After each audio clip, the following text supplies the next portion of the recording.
Hello दोस्तों, मेरा नाम सिमरन है और मेरी उम्र 22 साल है।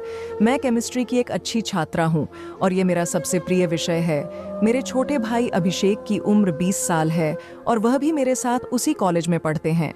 मैं फर्स्ट ईयर में हूँ और हम दोनों भाई बहन एक ही यूनिवर्सिटी में पढ़ाई करते हैं। हमारी क्लास सुबह 10 बजे शुरू होती है।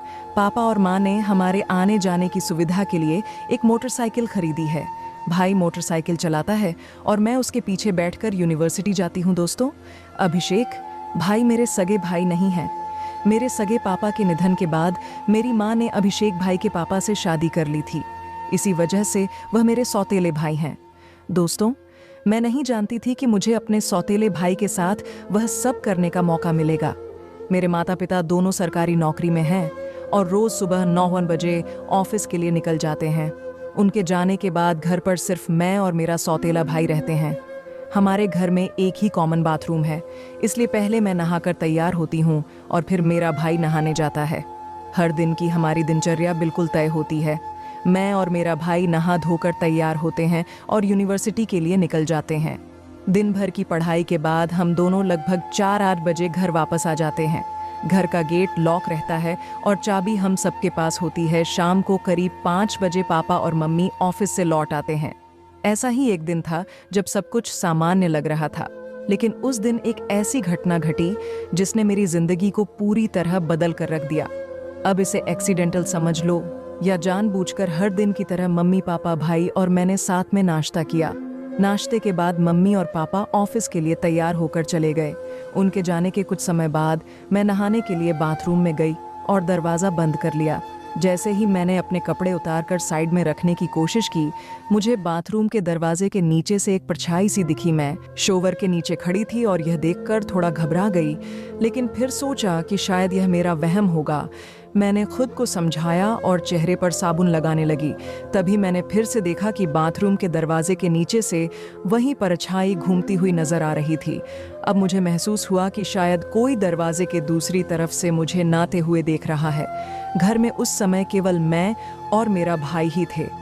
यह ख्याल आते ही मैं डर गई कि कहीं मेरा भाई तो ऐसा नहीं कर रहा। फिर मैंने सोचा कि हो सकता है यह सिर्फ बाहर की रोशनी की वजह से हो और कोई परछाई बन रही हो। मैंने खुद को शांत किया और इन बुरे ख्यालों को मन से निकालने की कोशिश की। शावर चालू कर लिया और नहा धोकर जल्दी से बाहर आकर अपने कपड़े पहन लिए। जैसे ही मैंने अपना दुपट्टा उठाया, मैंने दरवाजे के नीचे से एक परछाई को हिलते हुए देखा। इस परछाई ने मेरे शक को और भी गहरा कर दिया। मैंने खुद को संभाला और नहाने के बाद अपने कमरे में आकर तैयार होने लगी। कुछ देर बाद मेरा भाई भी तैयार हो गया और मुझे यूनिवर्सिटी ले जाने के लिए बुलाने लगा। हम दोनों ने घर का दरवाज़ा बंद किया और यूनिवर्सिटी के लिए निकल पड़े।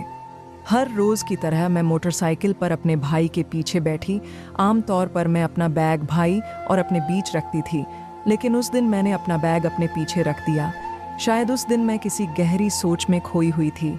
उस दिन का एहसास कुछ अलग था, जिसे शब्दों में बयां करना मुश्किल है। लेकिन अगली सुबह से मेरे मन में यह सवाल लगातार उठने लगा कि क्या मेरा भाई सच में बाथरूम के दरवाजे से मुझे नहाते हुए देख रहा था। बहुत सोचने के बाद मुझे एक तरकीब सूझी। जब पापा और मम्मी ऑफिस चले गए तो मैंने अपने मोबाइल फ़ोन का कैमरा चालू किया और उसे बाथरूम के बाहर एक ऐसी जगह छिपाकर रख दिया जहां से यह रिकॉर्ड हो सके कि कोई मुझे दरवाजे के नीचे से देख रहा है या नहीं। कैमरा सेट करके मैं बाथरूम में गई और दरवाज़ा अंदर से बंद कर लिया। जैसे ही मैंने नहाना शुरू किया, मेरी नज़र फिर से दरवाजे के नीचे परछाई पर पड़ी। इस बार मुझे यकीन हो गया कि जो भी है वह कैमरे में कैद हो चुका होगा।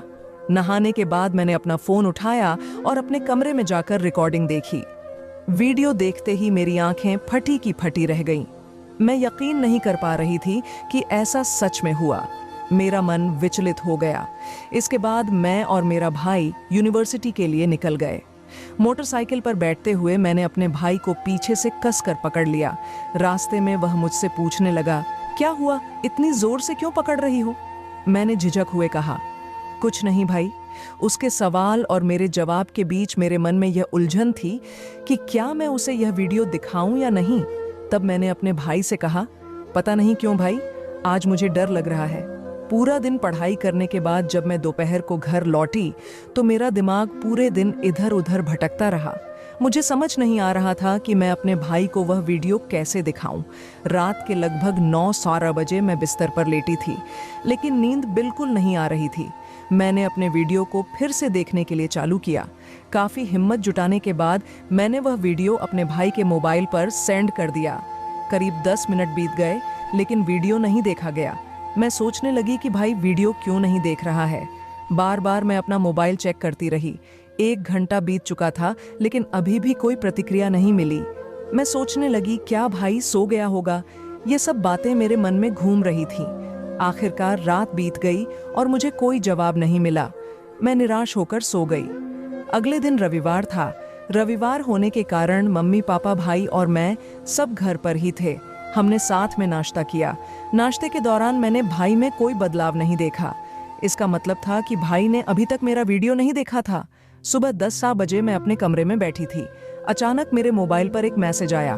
मैंने फोन उठाकर देखा तो पाया कि वह मेरे भाई का मैसेज था। भाई का मैसेज देखकर मेरी धड़कनें तेज हो गई।